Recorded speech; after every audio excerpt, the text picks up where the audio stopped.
Welcome to my free motion by Raj. প্রিয় viewers, আমাদের পেজের প্রথম ব্লগ ভিডিও হতে যাচ্ছে এটি। আজকের ভিডিওতে থাকছে দৈবজ্ঞহাটি ইউনিয়নের খুঁটিনাটি বিষয়, ইতিহাস ও ঐতিহ্য সম্পর্কে। বাগেরহাট থেকে দৈবজ্ঞহাটি আসার পথে সর্বপ্রথম আমাদের চোখে পড়বে এরকম একটি সাইনবোর্ড, যেখানে লেখা ছিল দৈবজ্ঞহাটি 00 কিলোমিটার, অর্থাৎ আমরা দৈবজ্ঞহাটির দ্বার প্রান্তে।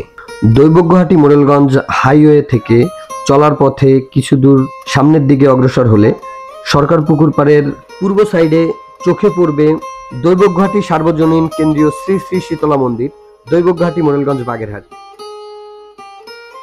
স্থানীয় এই মন্দিরটির উপরে শতবর্ষী দুটি বট গাছ খুব সহজে আপনাদের চোখে পড়বে। এটি নজর কাড়ার মতো একটি দৃশ্য।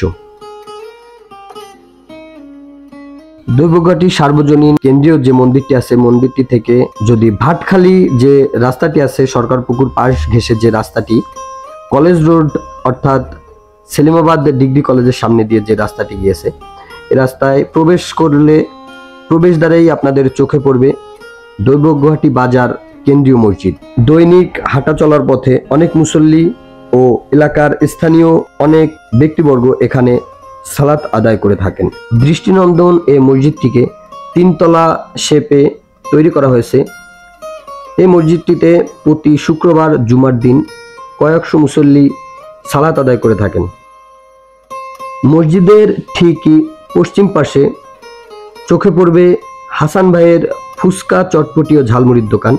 এখানে কলেজ চলাকালীন সময়ে কলেজের ছেলেমেয়েরা টিফিনের সময় তারা ঝালমুড়ি, ফুচকা, চটপটি খেয়ে থাকেন। জামে মসজিদ ও হাসান ভাইয়ের ফুচকার দোকানের দক্ষিণ পাশে যদি আমরা খেয়াল করি, তাহলে এরকম খুব সুন্দর একটি বড় সরকারি পুকুর চোখে পড়বে। এলাকার স্থানীয় জনগণ ও দূর দূরান্ত থেকে লোকজন এখান থেকেই পানি সরবরাহ করে থাকেন। সরকার পুকুরের দক্ষিণ পাশে যে রাস্তাটি মিত্রডাঙ্গা গ্রামের দিকে চলে গেছে, এই রাস্তার প্রবেশদ্বার দিয়ে 2 মিনিট হাঁটার পরেই চোখে পড়বে ডান সাইডের দিকে TNT অফিস, অর্থাৎ সে সময়ের টেলিফোন যে নেটওয়ার্কিং যে ব্যবস্থা ছিল, এটি নিয়ন্ত্রণ কিন্তু এই অফিস থেকেই করা হতো।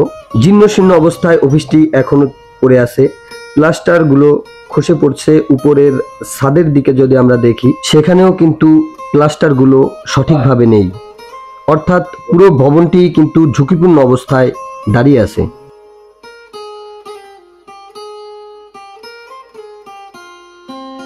TNT অফিস থেকে ফেরার পথে কিছু দূর পিছনে আসলেই চোখে পড়বে গ্রামীণ ব্যাংক, অর্থাৎ নোবেল পুরস্কার বিজয়ী প্রতিষ্ঠান দৈবজ্ঞহাটি মোরেলগঞ্জ শাখা। এরপরে যদি আমরা ভাটখালি রোডে প্রবেশ করি, কিছু দূর সামনে গেলেই আমাদের চোখে পড়বে সেলিমাবাদ ডিগ্রি কলেজ, দৈবজ্ঞহাটি বাগেরহাট, যা প্রায় 52 বছরের ইতিহাস ঐতিহ্য নিয়ে এখনো পর্যন্ত দাঁড়িয়ে আছে। সেলিমাবাদ ডিগ্রি কলেজে মেইন গেট দিয়ে প্রবেশ করতেই হাতের ডান সাইডে দেখা মিলবে একাডেমিক ভবন।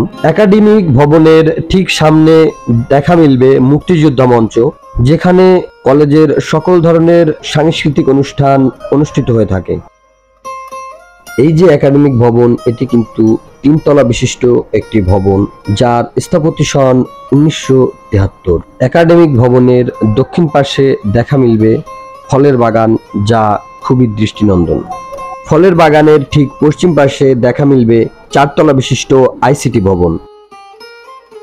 তারই সামনে দেখা মিলবে সাইক্লোন শেল্টার, যা স্থানীয় এলাকাবাসীর দুর্যোগ চলাকালীন সময়ের আশ্রয়স্থল নামেও পরিচিত। সাইক্লোন শেল্টারের ঠিক উত্তর পাশে দেখা মিলবে কলেজ মাঠের ভিতরে অবস্থিত একটি শতবর্ষী আম গাছ। কলেজ মাঠের দক্ষিণ পাশে অবস্থিত জোবেদা বেগম আলহেরা আদর্শ কিন্ডারগার্টেন। কলেজ মাঠের দক্ষিণ পূর্ব সাইডে অবস্থিত কলেজের শহীদ মিনার, তারই পাশে কিছু বেঞ্চ আছে, যা মাঠে বিকালে বাচ্চারা যখন খেলাধুলা করে তা উপভোগ করার জন্য খুব সুন্দর ও মনোরম একটি পরিবেশ সৃষ্টি করেছে। মাঠের পূর্ব সাইডে যে পুকুর আছে, পুকুরটির পাড়ে নারকেল ও তাল গাছ যেভাবে দাঁড়িয়ে আছে, মাঠের ভিতরে দাঁড়ালে খুব সুন্দর একটি দৃশ্য উপভোগ করা যায়। কলেজের পাশেই অবস্থিত দৈবজ্ঞহাটি ইউনিয়ন পরিষদ মোরেলগঞ্জ বাগেরহাট। বর্তমান সময়ে দৈবঘাট ইউনিয়ন পরিষদে দায়িত্বে কোনো চেয়ারম্যান না থাকায় বর্তমানে সচিবই চেয়ারম্যানের কাজগুলো পরিচালনা করেন। তারই ঠিক পশ্চিম পার্শ্বে দেখা মিলবে সেলিমাবাদ পুলিশ তদন্ত কেন্দ্র। এখানে প্রায় 20-25 জনের অধিক পুলিশ অনবরত দায়িত্ব পালন করে আসছে। সেলিমাবাদ ডিগ্রি কলেজ ও দৈবঘাট ইউনিয়ন পরিষদের পাশেই দেখা মিলবে খুব সুন্দর দৃষ্টিনন্দন নজর কাড়া একটি জমিদার বাড়ি, যা ব্রিটিশ পিরিয়ডে বিশ্বাসরা তাদের আবাসস্থল হিসেবে ব্যবহার করেছেন। ব্রিটিশ পিরিয়ডের এই বাড়িটি আমাদের মনে করিয়ে দেয় যে সে সময়কার লোকেরা কতটা আরাম আয়েশ করতে পছন্দ করতেন। সম্পূর্ণ বাড়িটি ইট, সিমেন্ট ও কাঠ দিয়ে তৈরি, কোনো প্রকার রড ব্যবহার করা হয়নি। বাড়িটির প্রথম তলায় নকশার কাজে সিমেন্টের ব্যবহার করা হলেও দ্বিতীয় তলায় কোনো প্রকার প্লাস্টার করা কিন্তু হয়নি, যা দেখতে খুব সহজেই নজর কাড়ার মতো। জানালায় চারপাশে কাঠের খিলান ও মাঝখানে শিক ব্যবহার করা হয়েছে। পুরা বাড়িটি দেখতে খুব সুন্দর ও জমিদার বাড়ির ফিল পাওয়া যায় এখানে।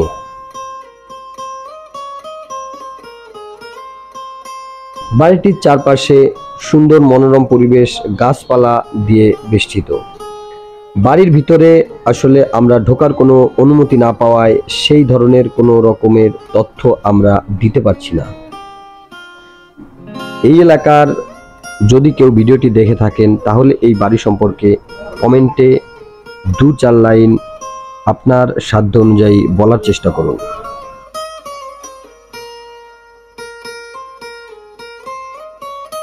বিশ্বাসদের বাড়ির ভিডিও শেষে আমরা যাচ্ছি দৈবঘাটি ইউনিয়ন ভূমি অফিস এর উদ্দেশ্যে। এই মুহূর্তে আমরা অবস্থান করছি দৈবঘাটি ইউনিয়ন ভূমি অফিস, মোরেলগঞ্জ, বাগেরহাট। এই ভূমি অফিসের সামনে যে জায়গাটি আমরা এই মুহূর্তে দেখতে পাচ্ছি, লাল লাল সুরকি মাটিতে পড়ে আছে। এখানে কিন্তু 100 বছরের অধিক সময় ধরে একটি ভবন ছিল, বিল্ডিং ছিল, সেখানে আসলে ভূমি অফিসের কাজ করা হতো। বর্তমান সময়ে যুগের সাথে তাল মিলিয়ে আধুনিক ভূমি অফিস নির্মাণ করার লক্ষ্যে ভবনটিকে ভেঙে নতুন ভবনে রূপান্তরিত করা হয়েছে।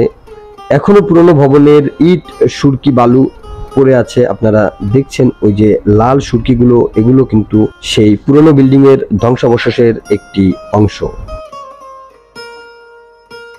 দৈবঘাটি ইউনিয়ন ভূমি অফিস ও সেলিমাবাদ ডিগ্রি কলেজের মাঝামাঝি স্থানে চোখে পড়বে খুব সুন্দর দৃষ্টিনন্দন আরও একটি জমিদার বাড়ি। এই বাড়িটিও কিন্তু বিশ্বাসদের বাড়ি নামে পরিচিত, যা কয়েকশো বছর ধরে ভবনটি এখনো পর্যন্ত দাঁড়িয়ে আছে। ভবনটি 2 তলা বিশিষ্ট ভবন, যার দরজার ফ্রেমে ব্যবহার করা হয়েছে কাঠ, জানালার ফ্রেমেও ব্যবহার করা হয়েছে কাঠ। কাঠগুলো কয়েকশো বছর হলেও এখনো পর্যন্ত কিন্তু তার ধ্বংসাবশেষের কিছু অংশ রয়ে গিয়েছে। বাড়ির সামনে প্রবেশদ্বারেই ব্যবহার করা হয়েছে বিশাল বড় আকৃতির সিঁড়ি। সম্পূর্ণ বাড়িটিকে ঘিরে আছে কিছু আগাছা। বাড়ির ভিতরে যদি প্রবেশ করি তাহলে ছাদের দিকে তাকালে দেখা যায় যে এটি প্রায় ধ্বংসের শেষ প্রান্তে দাঁড়িয়ে আছে। ছাদের যে রেলিংগুলো কিন্তু দেখা যাচ্ছে।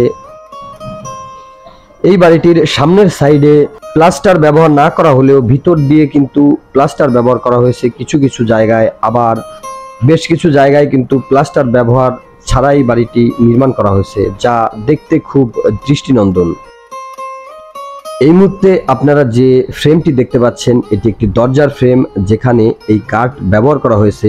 স্থানীয় লোকদের কথায় জানতে পারলাম বাড়িটি নির্মাণ থেকেই এই কাঠটি এই অবস্থায় দাঁড়িয়ে আছে, যা বর্তমান সময়ে যদি কোনো ফার্নিচারের কাজে কাঠটি ব্যবহার করা হয় আমার মনে হয় কয়েকশো বছর সে অনায়াসেই সার্ভিস দিয়ে যাবে। দরজাটির পাশেই এই জানালাটা আমার চোখে পড়ল, যা কয়েকশো বছর বয়স হলেও এখনো পর্যন্ত এই গ্রিলটায় কোনো ধরনের মরিচা ধরে নাই, যা আসলে অবাস্তব বলে আমার কাছে মনে হয়। অবাস্তব হলেও সত্য যে এই জানালাটি বাড়ি নির্মাণ থেকেই এই পর্যন্ত একই অবস্থায় দাঁড়িয়ে আছে, তাহলে বোঝাই যায় সে সময়কার প্রযুক্তি কতটা শক্তিশালী ছিল। সব মিলিয়ে এক কথায় অসাধারণ এই বাড়িটি, খুব সহজেই আমার নজর কেড়েছে। দৃষ্টিনন্দন এই বাড়িটি সম্পর্কে আর বেশি কোনো তথ্য আমি দিতে পারছি না। এই এলাকার যারা এই ভিডিওটি দেখবেন, আপনাদের কাছে অনুরোধ, এই বাড়িটি সম্পর্কে 2-4 লাইন আপনার সাধ্য অনুযায়ী কমেন্টে বলে যাওয়ার চেষ্টা করবেন। দর্শক, এই মুহূর্তে আমরা অবস্থান করছি দৈবঘাটি ইউনিয়নের মহাশ্মশান। এখানে হিন্দু সম্প্রদায়ের লোকদের মৃতদেহ পোড়ানো হয়। তো এ বিষয়ে আমি আর বেশি কোনো কথা বলতে যাচ্ছি না। প্রিয় ভিউয়ার্স, এই মুহূর্তে আমরা প্রবেশ করছি দৈবঘাটি বাজারের ভিতরে। বাগেরহাট জেলার সর্বোচ্চ বড় উপজেলা কিন্তু মোরেলগঞ্জ উপজেলা, আর এই মোরেলগঞ্জ উপজেলার একটি অন্যতম ইউনিয়ন পরিষদ যে দৈবঘাটি ইউনিয়ন। দৈবঘাটি ইউনিয়নের বাজারটি অন্যান্য বাজারের তুলনায় বড়ই বাজার। এ বাজারে এখানে প্রতি শনি ও বুধবার বাজার বা হাট বসে, এবং এখানে কিন্তু গরুর বিশাল বড় হাট, যা বাগেরহাট জেলার ভিতরে অন্যতম একটি গরুর হাট নামেও পরিচিত। এই জায়গাটি সেই গরুর হাট, এখানে কিন্তু সেই গরুর হাটটি বসে।